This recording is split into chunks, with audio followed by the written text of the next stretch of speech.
It was a busy and bustling day at the clay pits on the island of Sodor.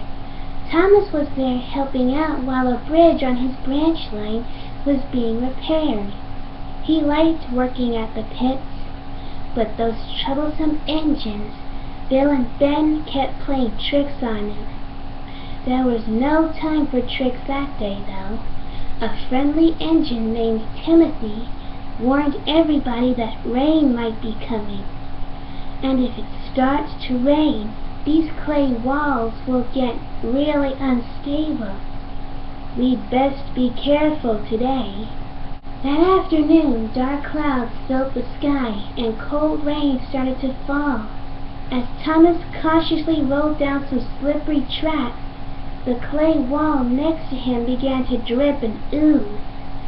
To his surprise, he saw strange marks under the sliding mud. They looked like giant footprints. But what kind of animal has feet that big? Watch out! Before Thomas could get a good look at the footprints, the troublesome engines pushed him to safety out of the way of a giant, gooey landslide.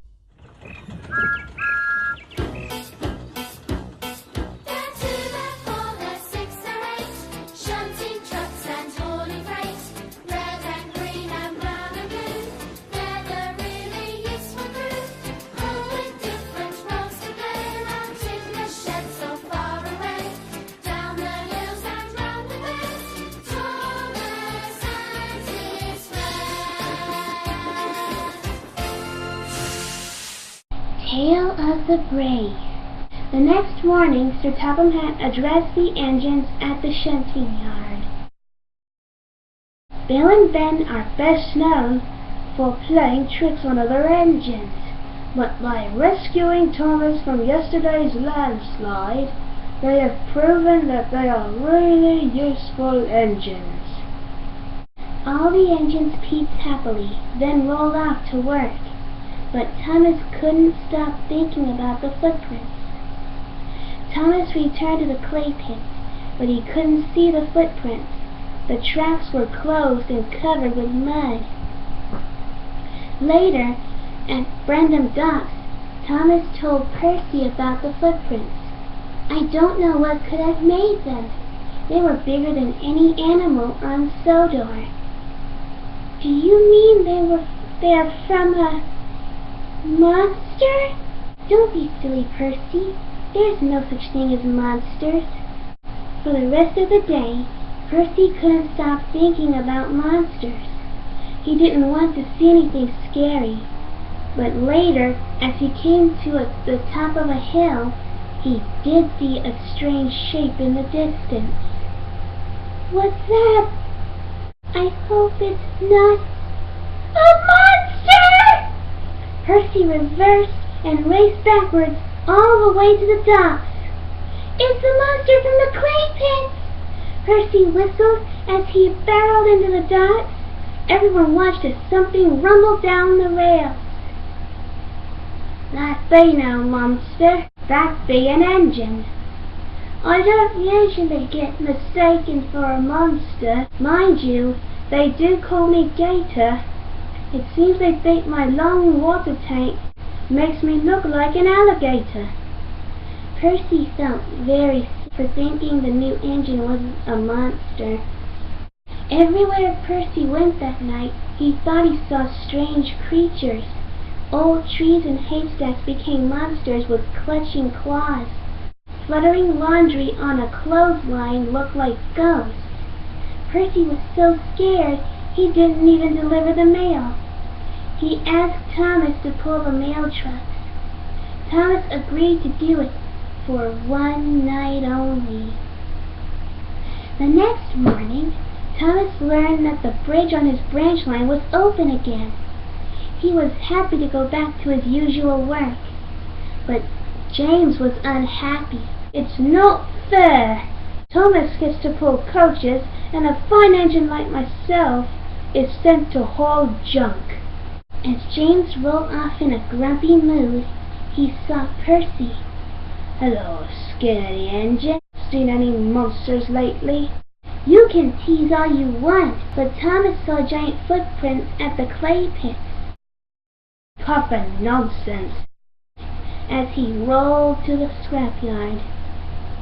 James was busy thinking about monsters when he turned the corner into the scrapyard and came face to face with jagged teeth and crooked claws.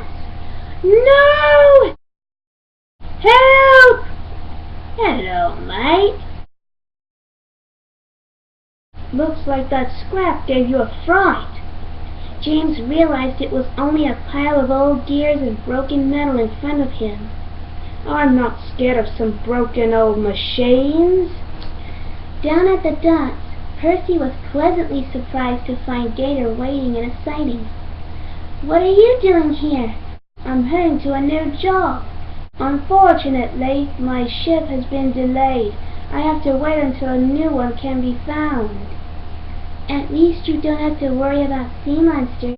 For all I know, sea monsters would be worried about me. Wow, I wish I were as brave as you. Being brave is not the same as not feeling scared, Percy. Being brave is what you do even when you feel scared. You might be braver than you think.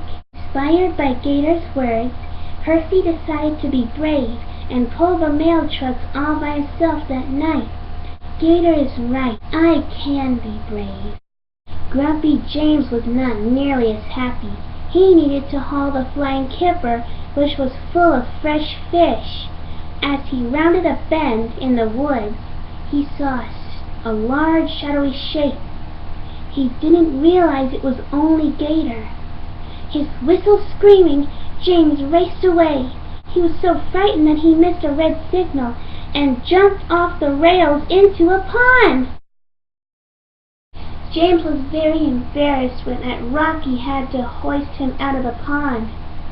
When the other engines saw him and afterward, they had a good laugh. You're meant to deliver the fish, not put them back in the water.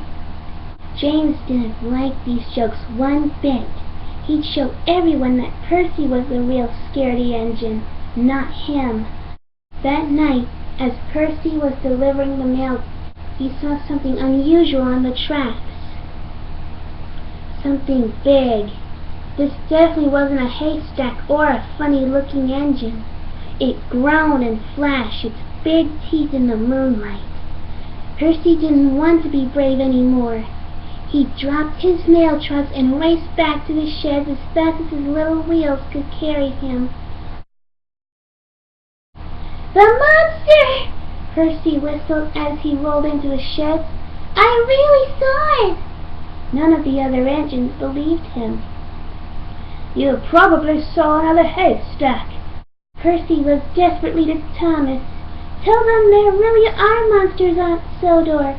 Tell them about the footprints you saw. I don't know what I saw, but I don't think it was a monster. There's no such thing as monsters.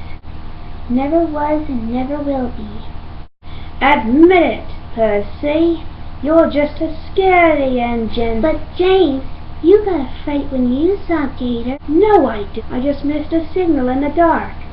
I wasn't scared, like Percy. Early the next morning, Percy steamed away from the sheds to find his mail trucks. On the way, he saw Gator and asked him to come along. You'll know what to do if we see any monsters. Monsters? You are a funny little engine. Well, it's good to have a new friend on the island. I'm glad you're not going away. But I am. My ship is here. I leave tonight. Later that morning, Thomas saw James with a truckload of scrap. It was at the turn where Percy had seen the monster. James! You made a monster out of scrap metal to give Percy a fright. It was only a little joke. Not to Percy. You need to find him and tell him what you did. And apologize. Thomas found Percy at Nafford Station. He tried to tell him about James's prank, but Percy wouldn't listen. I thought you were my friend. When you told me about the footprints, I believed you. And when I told you about the monster, you should have believed me. Maybe I should go far away, like Gator." Percy puffed off in a huff. Percy raced down to the docks and told Cranky to hoist him onto Gator's ship.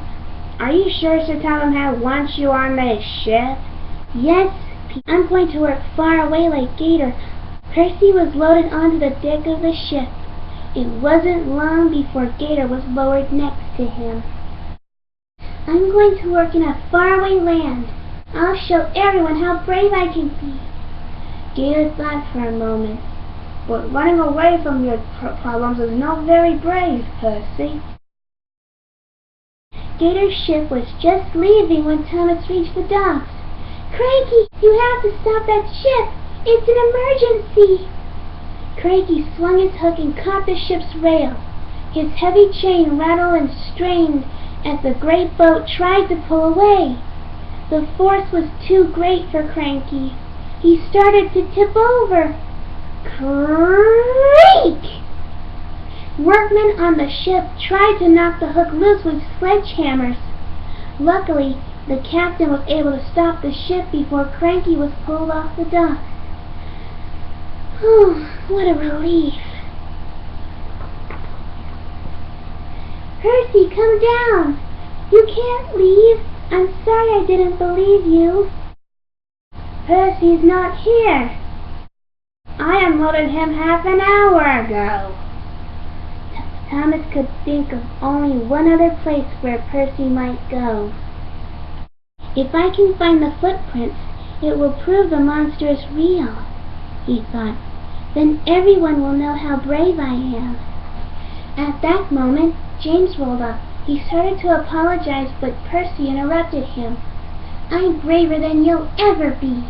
James didn't like Percy's attitude. "If you're so brave, why have you stopped at the danger signs?" "Being brave doesn't mean not being careful." "That's just what I thought a scaredy engine would say," puffed James as he pushed past Percy and the signs. He rolled into the narrow gorge. "Oh, monster! Come out, wherever you are!" Suddenly, James saw something. It had claws and teeth. "The monster!" He tried to back up, but the walls began to rumble and tumble. "It's another landslide! You have to go forward, James!" The little green engine raced ahead to push James out of the way. That's when Percy made a discovery. It wasn't a monster. It was some sort of rock. The next day, Percy went to the steamworks for a good cleaning. He had lots of mud in his funnel and gears. While he was there, James and Thomas visited him and apologized. "I hope we're still friends." "Of course we are." "We all are." All three engines wheezed and whistled with joy. Soon the fossils were put on display. Excited families and curious engines came from all over the islands of Sodor to see them. Sir Topham had addressed the crowd. "Today was made possible by a very special engine. Percy is not only a really useful fossil hunter, but also one of the bravest engines on Sodor." But Percy was nowhere to be seen.